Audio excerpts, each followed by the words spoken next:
Olá pessoal, tudo bem? Eu sou o Fernando Rocha, seja muito bem-vindo a mais uma aula do nosso ciclo básico. Hoje nós vamos falar sobre dívidas. E eu confesso que para mim não é um assunto tão fácil, porque eu não estou tão acostumado. Dificilmente precisei me endividar durante a minha vida. Na minha primeira empresa eu tive ali um pouquinho de dívida, quando eu financiei a minha casa também, que é o meu apartamento, quando eu morei lá em São Luís. Eu já comentei aqui um pouquinho com vocês. E o meu segundo carro também foi com dívida de financiamento. Mas tirando isso, a dívida ela não é muito corriqueira. Mas de certa forma eu vou passar aqui qual que é a minha visão como educador financeiro e qual que é a minha opinião e para te dar um embasamento, dar uma clareada para você ver se faz ou não sentido ter dívidas, tá? Antes de mais nada, a gente precisa entender que dívida ela funciona como um freio financeiro para a criação de riquezas. Dificilmente a pessoa vai conseguir enriquecer se alavancando, porque é como se eu quisesse criar saúde e meter o shape, mas se eu ainda estiver doente, ou se eu estiver doente, gripado, que seja, com diarreia, vômito, ânsia. Então, se eu tiver com qualquer tipo de mal-estar no corpo, dificilmente eu vou conseguir evoluir naquele treino, naquela performance que eu quero adquirir. E essa é a analogia que eu faço para a criação de riquezas. Enquanto você tiver com dívidas, é como se você ainda nem tivesse entrado em campo. Né? Você precisa ir lá, jogar, fazer teu melhor, mas é como se você estivesse ainda no banco de reservas. Então você ainda nem entrou para jogar. Então, e é muito difícil falar nisso porque a nossa sociedade, né, principalmente aqui no Brasil mesmo, existe um estímulo brutal ao consumo. Né? Mas o custo de crédito aqui no Brasil ele é muito alto. E aí, claro, é alta a inadimplência. Né? Porque se o custo de crédito é alto, é mais difícil de eu pagar, as pessoas também vão deixar mais de pagar. E se as pessoas deixam mais de pagar, o custo de crédito fica mais alto, porque os bons pagam pelos maus. O banco ele vai calcular qual que é o risco dele não receber e ele só vai te emprestar aquele dinheiro se ele tiver um ganho proporcional, né? Tudo isso é calculado. Os bancos eles têm essa fórmula de calcular muito bem. Então, geralmente para pessoas boas pagadoras, o custo de crédito é menor. E para pessoas mal pagadoras, o custo vai ser muito maior. Então você cria aquele círculo vicioso. Então é fundamental, é muito importante a gente entender isso de fato, como as coisas funcionam, porque o banco ele não é uma instituição de caridade. Se ele te empresta dinheiro é porque ele rentabiliza em cima daquilo, ele quer receber juros. Não faz sentido o banco abrir mão de consumo, uma instituição, seja ela empresarial ou uma pessoa que te empresta abrindo mão de consumir, sendo que lá no futuro ele quer receber mais por aquilo. Porque o nosso dinheiro ele tende a perder valor no longo prazo, com exceção de alguns países, como o Japão, por exemplo, que tem juros negativos, mas a maioria dos países eles têm inflação. E se tem inflação, é um estímulo ao consumo. Porque se eu deixar de consumir agora, eu quero consumir mais lá no futuro, com esse dinheiro, senão não faz sentido. Eu posso consumir agora.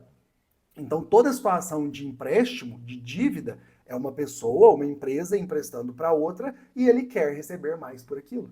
Tá? Então, existem alguns fatores que influenciam esse comportamento, principalmente aqui do Brasil, que é onde nós estamos falando.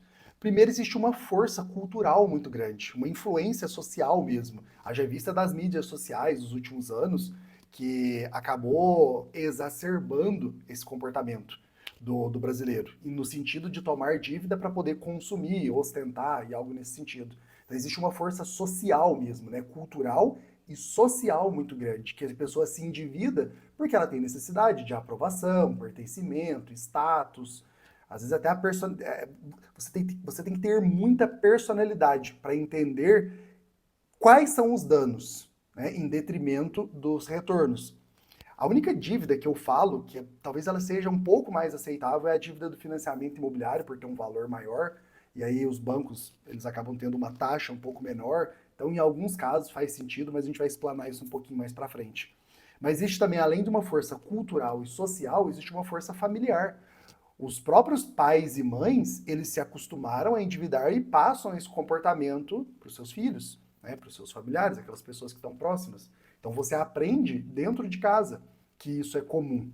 E a questão de uma força, de uma falta de inteligência emocional. as pessoas têm o costume de agir por impulso mesmo.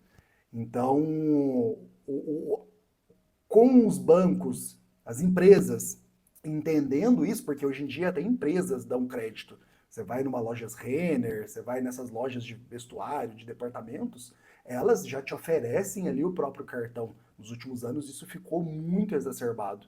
Então, com as empresas, os bancos, entendendo essa força social, cultural, familiar, por falta de inteligência emocional da população em geral, eles vão estar cada vez mais afiados na intenção de te vender e te vender com crédito, através do crédito. Mesmo que você não tenha o dinheiro na hora para pagar, mas existe um despertar de um desejo, algo que você nem sabia que estava ali presente. Mas por algum motivo, por algum influencer, por algum fator que gerou aquele gatilho para você ali naquele momento, que você vai lá e se compromete financeiramente, abrindo mão da tua liberdade financeira, do teu futuro, né? Trazendo aquele freio financeiro mesmo para a sua realidade. Então, a dívida, ela nada mais é do que o prazer antes da destruição, da ruína mesmo. Porque o cérebro, ele adora dopamina. Então, se ele entende que aquilo ali gera prazer, ele vai querer mais, e mais, e mais. E aí você entra naquele círculo de comprar um carro, viagem, roupa, tênis, festas. Qualquer situação é motivo para você se endividar. Sendo que a tua liberdade financeira, ela vai ficando cada vez mais distante. Então, quais são os piores tipos de dívidas? Para a gente frisar aqui.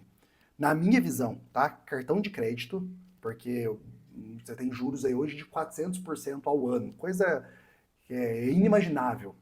Você tem cheque especial também, que é outra destruição total, com taxas de 8, 9, 10% ao mês, que a gente está falando aí de mais de 100% ao ano. Então é fundamental você entender, né, que esses tipos de empréstimos, de dívida, de crédito, eles destroem de verdade. Né? E o empréstimo consignado também, que é outra modalidade que ganhou muita força nos últimos anos, porque as pessoas já descontam direto em folha, então tem um risco menor para os crediários, e aí existe um estímulo, as pessoas ligando, oferecendo, enfim. Né? Então, como eu falei anteriormente, as empresas e os bancos, as instituições, elas vão ficando cada vez mais afiadas no sentido de te fazer despertar a necessidade para aquilo que você quer. E aí as pessoas que não têm essa inteligência emocional acabam enfiando os pés pelas mãos. Tá? Mas na minha visão, como eu falei anteriormente, a única dívida que é mais ou menos aceitável é o financiamento imobiliário.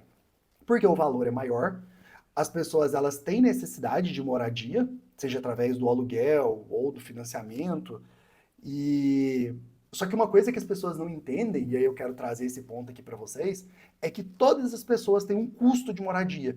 Seja ele através do aluguel ou do financiamento, o valor do principal, que é aquele valor que você de fato coloca para poder amortizar a dívida, né, o principal, o valor que você toma de empréstimo, aquilo ali também poderia estar rendendo juros. Né? Só que por falta de educação financeira e as pessoas não entenderem que dá para rentabilizar em cima deste valor, é que elas acabam enfiando os pés pelas mãos. E aí é aquele jardão de, o dinheiro do aluguel é o dinheiro rasgado.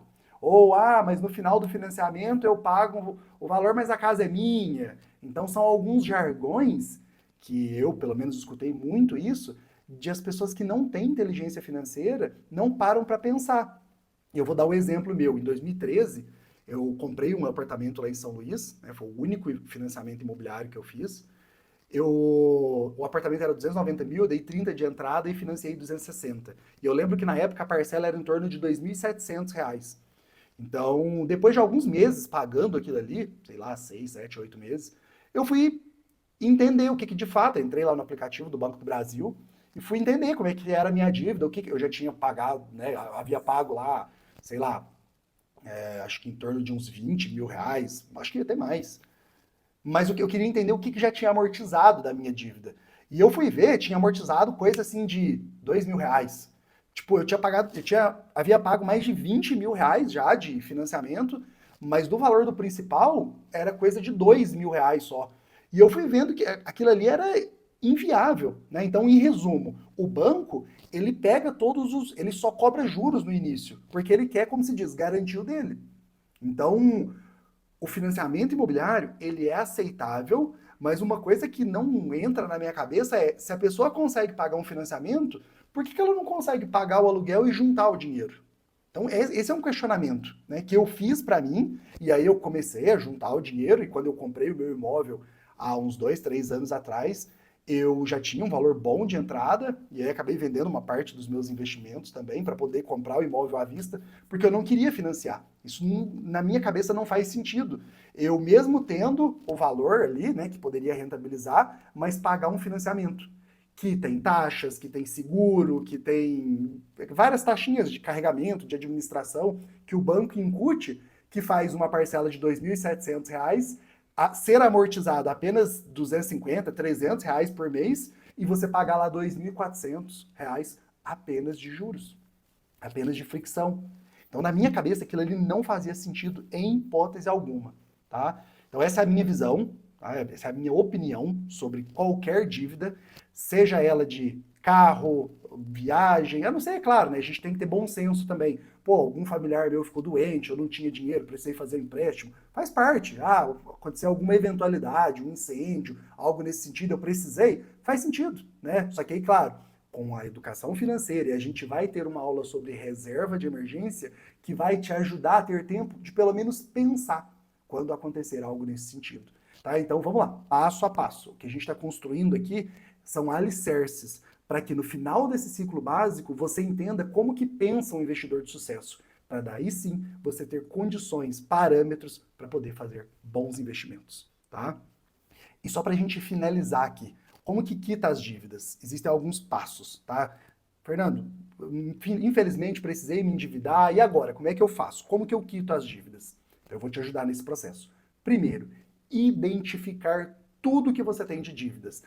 É um mapeamento mesmo, tá? Então pega documentos, você tem que enxergar o campo de batalha, para daí sim entrar nela, né, com estratégia. Então eu identifiquei o que eu tenho, eu vou negociar com os credores. Vai lá, bate na porta, liga. Ó, eu sei que eu devo, vamos lá, o que tem de juros, o que dá para amortizar, é negociar mesmo, tete a tete, tá? Você vai conseguir, provavelmente, boas negociações, porque a pessoa, o teu credor, ele quer receber também. E se a pessoa vê que você tem intenção positiva, ela com certeza vai te ajudar, tá? Na maioria das vezes, isso vai ter bons acordos.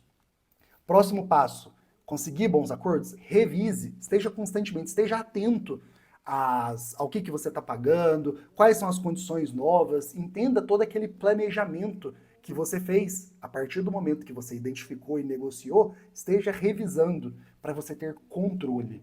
Tá? Então, o último passo é você ter controle e monitoramento periódico para você não cair nessa armadilha novamente. Tá? Espero que você tenha gostado muito. Se não curtiu, curta aqui já o vídeo. Se não se inscreveu, se inscreva no canal para ser notificado. Ative o sininho para ser notificado sobre as próximas aulas. E é isso aí, passo a passo. A gente vai construir todos os alicerces para você se tornar um bom investidor, uma boa investidora. Tá? Uma investidora e um investidor de sucesso. Conte comigo. Até a próxima. Tchau, tchau!